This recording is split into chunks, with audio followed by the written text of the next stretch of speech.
That's all trip இது ஒரு auto மற்றும் கேப் புக்கிங் ஆப். சின்ன டவுன்களுக்கு விசேஷம், கோயில், குளம்னு டூர் போறவங்க ஆட்டோ கேப் கிடைக்காம ரொம்ப கஷ்டப்படுவாங்க. அவங்களுக்கு இந்த ஆப் ரொம்ப பிரயோஜனமா இருக்கும். கீழே டிஸ்கிரிப்ஷன்ல இருக்க லிங்கை கிளிக் பண்ணி தட்ஸ் ஆல் ட்ரிப்பை டவுன்லோட் பண்ணிக்கோங்க.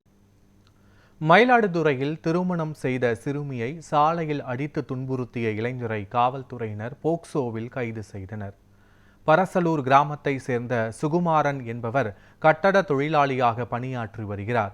இவர் 2 ஆண்டுகளுக்கு முன்பு தேனி மாவட்டத்தில் கட்டட பணியில் ஈடுபட்டிருந்த போதே அதே பகுதியை சேர்ந்த 17 வயது சிறுமியிடம் பழகி அந்த சிறுமியை 2 மாதங்களுக்கு முன்பு திருமணம் செய்ததாக கூறப்படுகிறது. இந்த நிலையில் அச்சிறுமியை சுகுமாரன் சாலையில் அடித்து துன்புறுத்திய வீடியோ இணையத்தில் வைரலானது. இதையடுத்து சுகுமாரனை கைது செய்த போலீசார் அவர் மீது போக்சோ வழக்கு பதிவு செய்துள்ளனர்.